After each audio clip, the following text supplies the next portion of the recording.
रात जब मैं अपने काम से देर रात को लौट रही थी तो कुछ लोगों ने मुझे पकड़ लिया और एक घने जंगल में ले गए।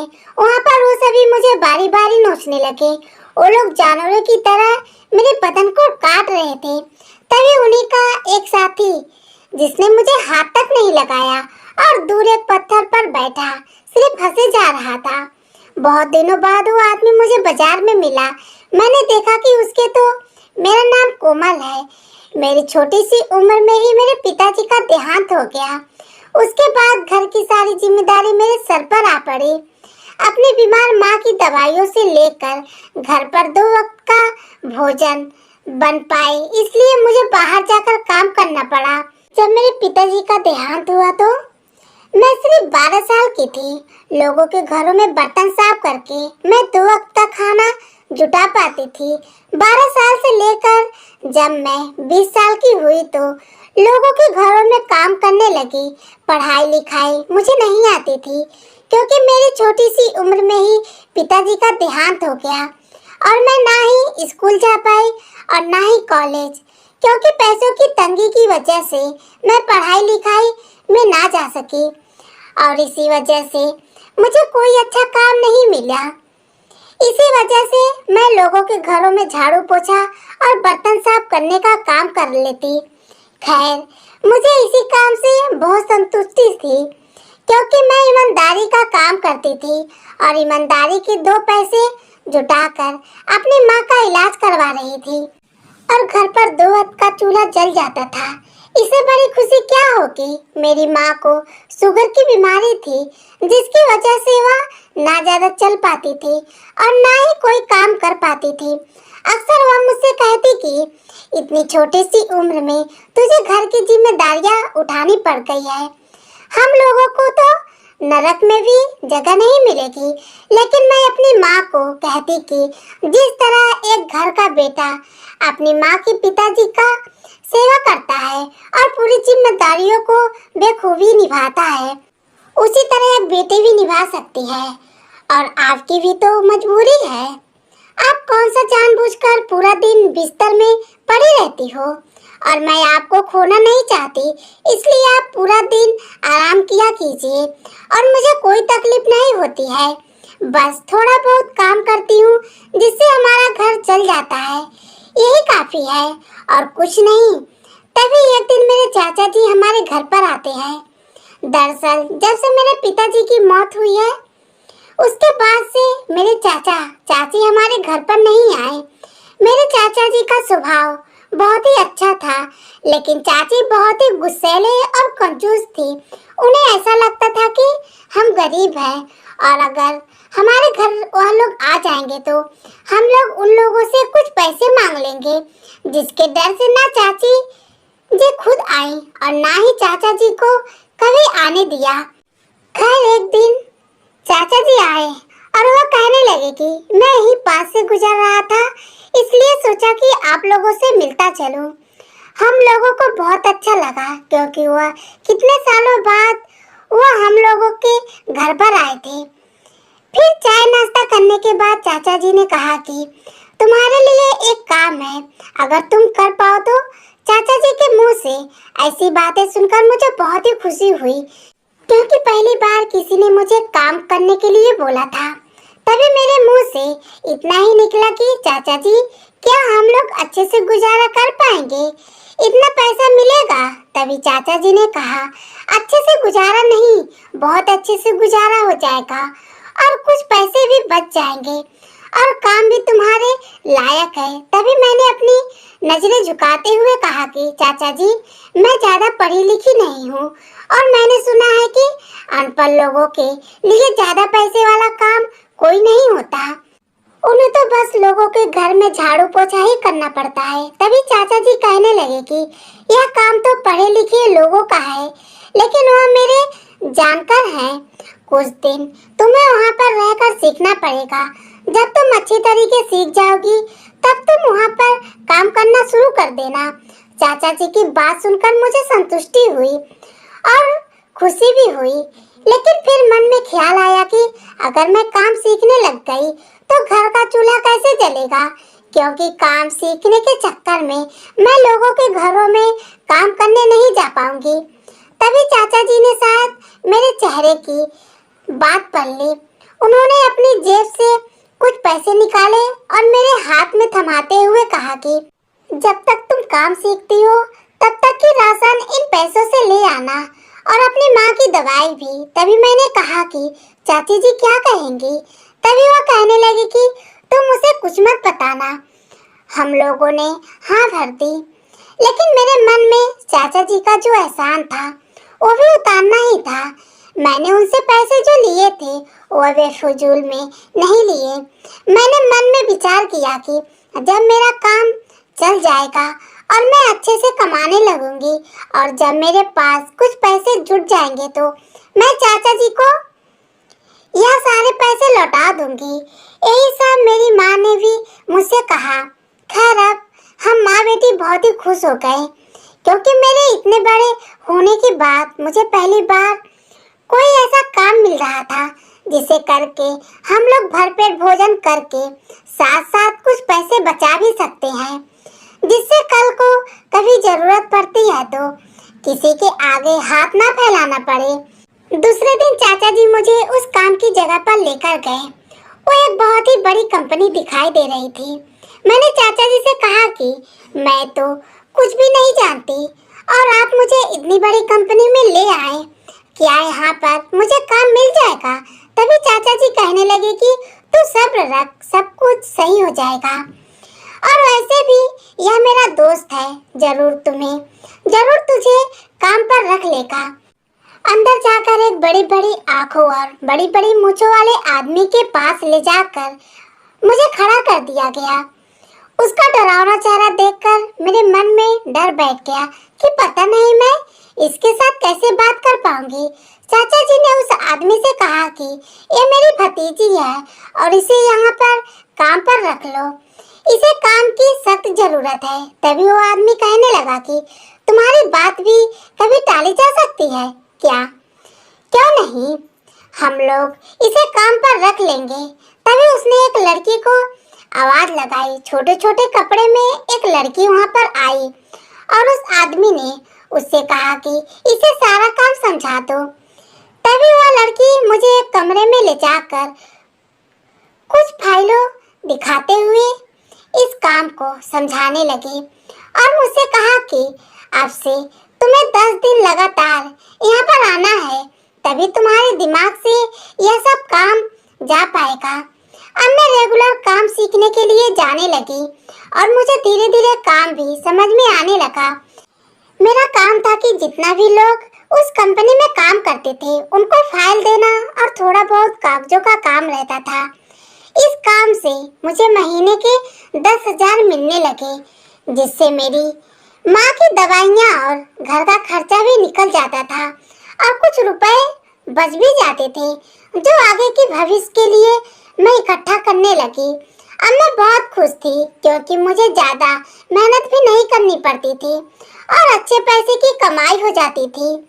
वह इंसान बहुत अच्छा था, जिसे मुझे शुरुआत में देखकर मन में डर हुआ था। वह हर रोज कभी भी कोई काम में दिक्कत होती तो मुझे समझा देता। खैर ऐसे ही दिन निकलते गए। जब मैंने काम को शुरू किया तो सब लोग मुझ पर बहुत हंसते थे, क्योंकि मेरे कपड़े अच्छे नहीं होते थे। कपड़ों में हर जगह छोटे छोटे छेद होते थे, क्योंकि खाना बनाते वक्त आग की चिंगारी से मेरे कपड़ों पर गिर जाती थी। हम लोगों की इतनी औकात नहीं थी कि नए नवेले और उस ऑफिस में जैसे लोग कपड़े पहनकर जाते हैं उतने अच्छे ब्रांड कपड़े पहन सके। लेकिन मुझे उनकी हंसी मजाक से कोई फर्क नहीं पड़ता, क्योंकि मुझे मेरे घर के हालात पता थे। खैर कुछ दिन तो उन लोगों ने मेरा मजाक उड़ाया, लेकिन बाद में सब लोग मेरी सिचुएशन को समझ गए। खैर ऐसे ही दिन निकलते गए। अब मैं अच्छी तरह काम करने लगी और 4 पैसे भी जुटाने लगे और अब मैंने चाचा जी को भी पैसे लौटा दिए और उनका धन्यवाद करते हुए उनका एहसान मंद रहने का बोलकर घर पर आ गई। लेकिन कुछ दिनों मुझे वहम होने लगा कि उस कंपनी के कुछ लड़के जो वहाँ पर काम करते हैं वो मुझ पर गंदी नजर रखने लगे। मैं जब भी उन्हें फाइल वगैरह देने जाती तो फाइल के बजाय वह लोग मेरा हाथ पकड़ लेते और मेरे सामने गंदी गंदी हरकतें और इशारे करने लग जाते। मैं उन्हें कुछ ना बोल पाती क्योंकि बड़ी मुश्किल से ही तो मुझे इस कंपनी में काम मिला था और यह ठहरे बड़े लोग, इनके सामने मेरी क्या औकात की मैं अपनी जुबान भी खोलूं। खैर मैं इन सब लोगों का अत्याचार धीरे धीरे सहती रही। यह तो अब उन लोगों का हर रोज हो गया था, मुझ पर गंदी तरह से नजर रखना, गंदे गंदे इशारे करना और गलत बातों से मुझे तंग करना। लेकिन मैं कुछ ना बोल पाई और शायद मेरी चुप्पी का उन लोगों ने कुछ ज्यादा ही फायदा उठा लिया था। खैर एक दिन उस कंपनी के मालिक ने कहा कि आज से काम बढ़ जाएगा, जिसकी वजह से कल से देर रात तक काम करना पड़ेगा और हाँ, इस काम का तुम्हें अलग से पैसा भी मिलेंगे। देर रात का नाम सुनकर मेरे तो होश ही उड़ गए क्योंकि घर पर माँ को दवाई देनी और खाना देनी सिर्फ मेरी ही जिम्मेदारी थी और जिस कंपनी में मैं काम करती थी वहाँ से मेरा घर बहुत ही ज्यादा दूरी पर था, जिससे घर पहुँचने में मुझे 2 घंटे लगते थे। जितने देर रात का वह कंपनी का मालिक बोल रहा था उतने रात में तो ऑटो रिक्शा भी जाने बंद हो जाते हैं। मैं घर पर कैसे पहुंचूंगी? तभी मैंने इस बारे में उनसे बात की तो उन्होंने कहा कि यह सब मुझे नहीं पता, सब लोग यहाँ पर काम कर रहे हैं तो तुम्हें भी करना पड़ेगा। खैर मैंने दुखी मन से हाँ बोल दिया। दूसरे दिन माँ को यह सब बात बताते हुए सवेरे ही शाम का खाना बनाकर उन्हें दे दिया और बोला कि माँ खाना खाकर दवाई लेकर सो जाना, मुझे रात को देर हो जाएगी। यह बात माँ को भी नहीं जची। वह कहने लगी कि बेटा तू अकेली लड़की इतनी रात को कैसे घर पर आएगी? तू कहती है तो मैं तेरे साथ चलती हूँ। तभी मैंने माँ से कहा कि नहीं माँ, आप पूरा दिन और इतनी रात तक वहाँ पर क्या करोगी? और वहाँ पर तो आराम करने के लिए भी कोई जगह नहीं है और ना ही घर के किसी सदस्य को साथ में ले जाने की अनुमति देते हैं, इसलिए आप घर पर ही आराम कीजिए। कोई बात नहीं, मैं जैसे जैसे आ जाऊंगी, मैं जैसे तैसे आ जाऊंगी और कोशिश करूंगी थोड़ा और जल्दी आ जाऊं। खैर मैं ऑफिस के लिए निकल गई और वहां जाकर काम करने लगी। ऐसे ही रात का लगभग 11 बजे का समय हो चुका था। मेरा मन तो घबराए जा रहा था कि पता नहीं कितनी देर और यहाँ पर रोका जाएगा। अगर ज्यादा रात हो गई तो मैं घर पर कैसे जा पाऊंगी? और ऊपर से उस कंपनी में काम करने वाले लड़कों की गंदी नजर मुझ पर ही थी। मुझे पक्का यकीन था इन लोगों के मन में जरूर कुछ न कुछ चल रहा है, लेकिन मैं अपनी गरीबी के कारण मजबूर थी। अगर मैं कोई आवाज उठाती तो पता नहीं यह लोग क्या कर देते और मैं नहीं चाहती थी कि मेरी बीमार माँ इस समय कोई दुख झेले, इसलिए मैंने चुप रहना ही ठीक समझा। खैर 12:30 के आसपास समय हुआ, तभी कंपनी का मालिक बोला कि अब तुम्हारी छुट्टी करते हैं, तुम लोग जा सकते हो। मैंने सारा काम समेटा और अपना बैग लेकर कंपनी से बाहर निकल गई। सब और देखा, कोई भी रिक्शा दिखाई नहीं दे रहा था। तभी कंपनी में काम करने वाले कुछ लड़कियां अपनी अपनी गाड़ी लेकर जाने लगी तो मैंने एक लड़की से कहा कि बहन मुझे भी मेरे घर तक छोड़ दो, मैं रात को किसके साथ जाऊंगी, मेरा घर बहुत ही दूर है। तभी एक लड़की ने मुझे धक्का देते हुए कहा कि तुम जैसी गरीब को हम अपनी गाड़ी के पास ना आने दें। बैठाकर छोड़ना तो दूर की बात है, जब तुम्हारी औकात नहीं होती तो इतनी बड़ी कंपनी में काम क्यों करती हो? उसकी ऐसी बातों को सुनकर मेरे मन को बहुत ही ठेस पहुंची। मैं अपने मन में सोचने लगी कि गरीब होना कोई गुनाह तो नहीं है और भगवान ने अगर मुझे गरीब बनाया है तो इसमें मेरी क्या गलती है। लेकिन खैर अमीर लोगों के चोचले कहाँ समझ में आते हैं। उन लोगों के पास धन हो जाता है तो वो आसमान को छूने लगते हैं और किसी गरीब की मजबूरी को नहीं समझते। तभी मैंने देखा कि हर रोज जो लड़के मेरे साथ गंदी हरकतें करते हैं वो मेरे पीछे आके खड़े हुए और गंदी गंदी बातें करने लगे। मैं बिना बोले वहां से चल पड़ी और सड़क के रास्ते होते हुए अपने घर की ओर जाने लगी। तभी मैंने देखा कि वो लड़के मेरे पीछे आ गए और उसमें से एक लड़के ने मेरे मुंह पर हाथ रखा और अपनी गाड़ी में बैठा लिया। मैंने काफी कोशिश की थी चिल्लाने की और हाथ पैर भी मारे, लेकिन उन लोगों के सामने मैं क्या थी। मुझे एक जंगल के अंदर ले जाया गया। वहां जाकर वह लोग बारी बारी मेरे शरीर को नोचने लगे, दरिंदों की तरह मेरी पूरी शरीर को खाने लगे और मेरे साथ ऐसी ऐसी हरकतें करने लगे। मैं दर्द के मारे कुहार रही थी। मुझे समझ में नहीं आ रहा था कि मुझे कौन बचाएगा। मैं बार बार भगवान को भी पुकार रही थी, लेकिन आज तो भगवान ने भी मेरी ना सुनी और उन दरिंदों ने मेरे को नोच खाया और मुझे खून से लथपथ उसी हालात में वहां पर छोड़कर जाने लगे। तभी मेरी नजर उनकी एक साथी पर पड़ी जिसने मुझे हाथ तक नहीं लगाया था। दूर एक पत्थर पर बैठा सब नजारा देखे जा रहा था और देखकर हंस रहा था। कभी तालियां बजाता तो कभी अपने पैरों को मारता। ऐसे खुश हो रहा था मानो कोई फिल्म चल रहा हो और उसने कॉमेडी सीन आ गया हो। मुझे तो समझ में नहीं आ रहा था कि इन दरिंदों ने अपने हवस का शिकार मुझे बना लिया, तो वह क्यों नहीं मना कर रहा है और ऊपर से हंस भी रहा है।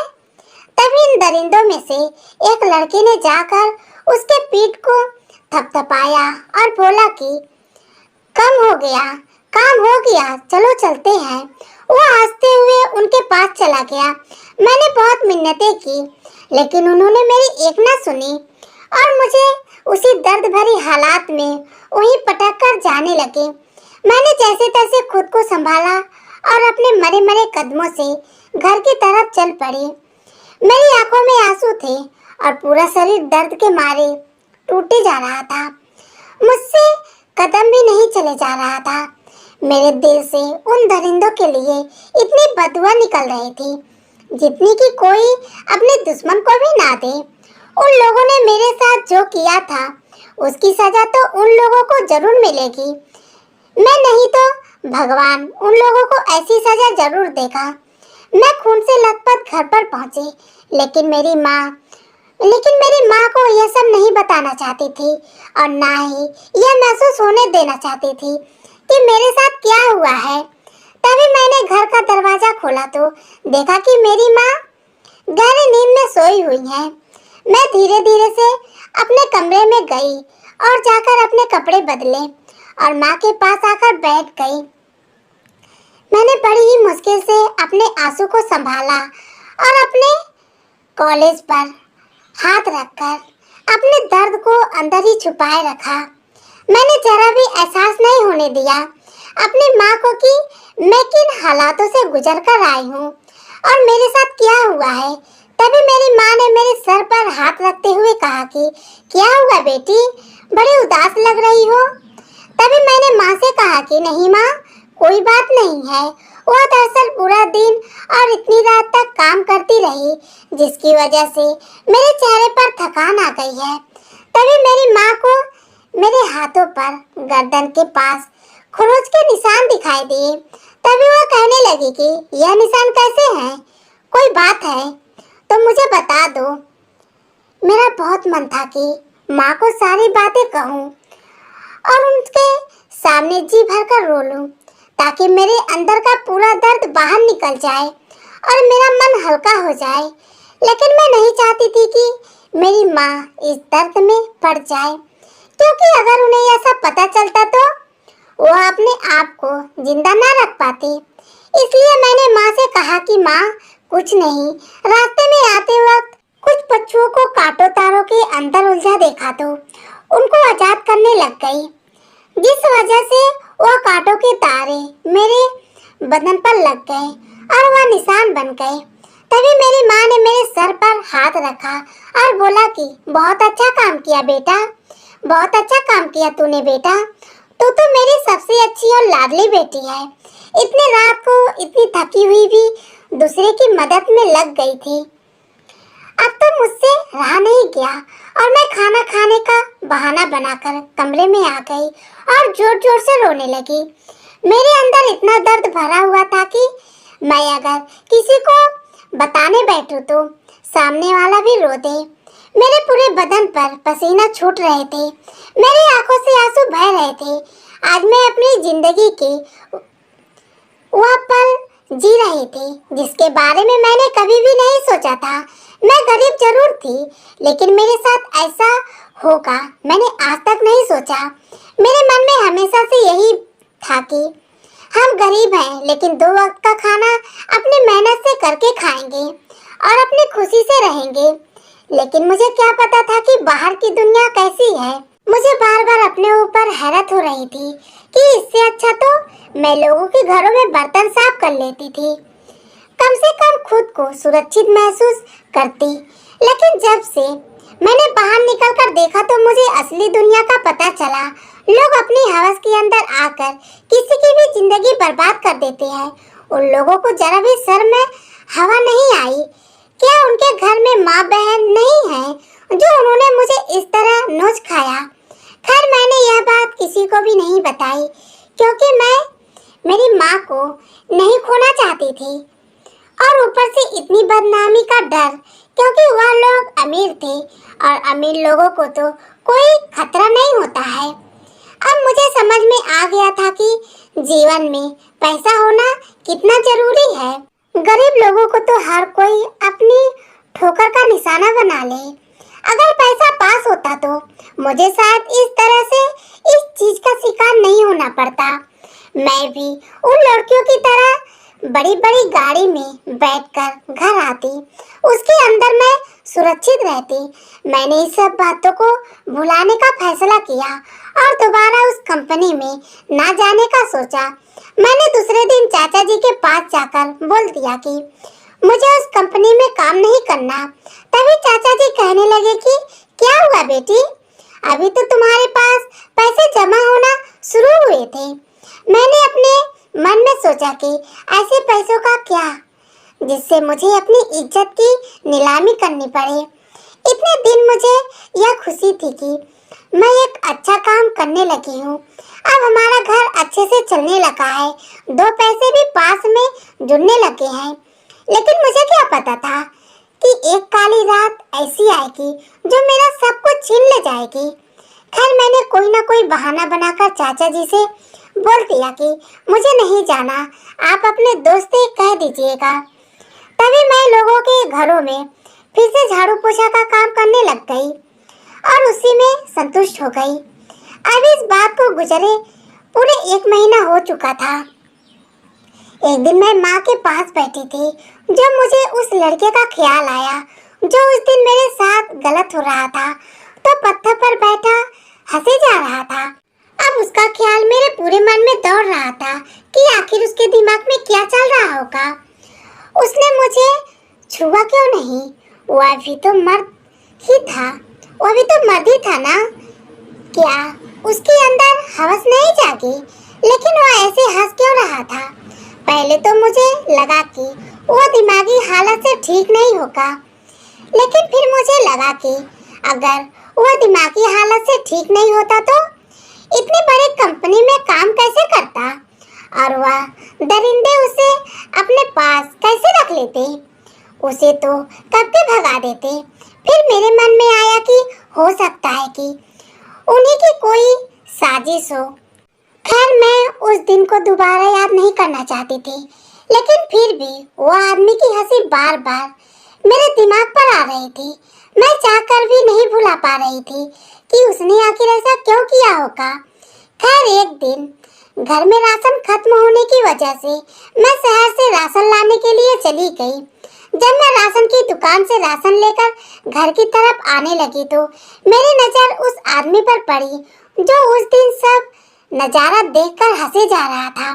मुझसे रहा नहीं गया और मैं उसके पास जाने लगी। मैंने देखा कि उसके साथ एक बुढ़ी औरत भी थी। मुझे नहीं पता था कि वह कौन है। मैं उस आदमी के पास जाकर खड़ी हुई और उसे गौर से देखने लगी। उस औरत ने मेरे सर पर हाथ रखा जो उसके साथ खड़ी थी और कहने लगी कि ये मेरा बेटा है। पिछले कुछ महीनों से इसकी दिमागी हालत ठीक नहीं है। तभी मैंने उसकी माँ से पूछा कि इसकी दिमागी हालत ठीक नहीं है तो यह इतनी बड़ी कंपनी में काम कैसे करता है। तभी उसकी माँ ने कहा कि बेटा तुम इसे कैसे जानती हो और तुम्हें कैसे पता कि यह एक बड़ी कंपनी में काम करता है। तभी मैंने कहा कि मैं भी उस कंपनी में काम करती थी लेकिन किसी वजह से मुझे वह काम छोड़ना पड़ा। तभी उसकी माँ कहने लगी कि यह कंपनी में काम कर लेता है, इसे कोई दिक्कत नहीं है, लेकिन कभी कभार इसे पता नहीं क्या हो जाता है। वैसे तो यह ठीक रहता है लेकिन कभी कभी इसके कदर खराब हो जाता है। इसका दिमागी हालत इस कदर खराब हो जाता है कि यह पागलों की तरह हरकतें करने लगता है। तभी उसकी माँ ने कहा कि बेटा अब इतनी बात बता ही दी तो तुझसे और बात क्या छुपानी। उस औरत ने मेरा हाथ पकड़ा और एक साइड में ले जाकर मुझे सारी बात बताई। उसके बाद जो उस औरत ने बताया उसे सुनकर तो मेरे पैरों तले से जमीन खिसक गई। वह कहने लगी कि मेरे बेटे की शादी 2 साल पहले हुई थी लेकिन कुछ गुंडों ने उसकी पत्नी की इसी के सामने इज्जत लूट ली और उसके बदन को नोचकर खा गए और उसे मार डाला। तभी मैं यह ऐसा हो गया। यह जब तक दवाई लेता है तब तक तो ठीक रहता है। जब दवाई का असर खत्म हो जाता है तो यह इस कदर करने लगता है जैसे इसके दिमाग में कोई बात दौड़ रही हो। अभी मुझे सारी बात समझ में आ गई थी कि यह उस दिन हंस क्यों रहा था। शायद उसे मुझसे अपनी पत्नी दिखाई दी होगी और इसके दिमाग में फिर से कोई दिक्कत आ गई होगी जिसकी वजह से यह हंसने लगा था और पागलों की तरह हरकतें करने लगा हो। फिर मैंने उसकी माँ से कहा कि क्या उन दरिंदों को पकड़ा नहीं गया। तभी उसकी माँ कहने लगी कि हमारे पास इतने ज्यादा पैसे नहीं थे और मेरा बेटा भी दिमागी हालत से ठीक नहीं था। अगर यह ठीक हो जाता है तो यह साबुत और गवाह दोनों बन सकता है, लेकिन मेरे पास इतने पैसे नहीं है कि मैं इसका इलाज करवा सकूं। बस थोड़ी बहुत दवाई दिलवा सकती हूँ। तभी मेरे दिमाग में आया कि क्यों ना मैं इस इंसान का इलाज करवाऊं और यह मेरा साथ जो हुआ है उसकी भी गवाही दे देगा। अब मेरे अंदर एक जुनून जग चुका था कि उन दरिंदों को खाली ऐसे ही नहीं घूमने दिया जा सकता। उन्होंने मुझे शिकार बनाया, आगे किसी और लड़कियों को बनाएंगे। तभी मैंने सारी बात अपने चाचा जी से कही और मेरे चाचा जी ने कुछ पैसे की मुझे मदद दी। मैंने उस आदमी का इलाज शुरू करवा दिया और भगवान की कृपा से थोड़े ही समय में उसका दिमाग बिल्कुल सही हो गया। तभी उस आदमी ने मुझसे कहा कि मुझे माफ कर दो, उस समय मेरी हालत सही नहीं थी। अगर मैं नॉर्मल होता तो तुम्हें जरूर बचाता। तभी मैं उस आदमी के साथ पुलिस स्टेशन आ गई और हम लोगों ने रिपोर्ट करवाई। पुलिस ने हमारी बात को बड़ी गहराई से सुना और तुरंत ही उन दरिंदों को पकड़ लिया। उस आदमी ने गवाही दी और सबूत भी दिया कि वह उस वारदात के समय में मौजूद था। अब उन दरिंदों को कड़ी से कड़ी सजा मिल रही थी।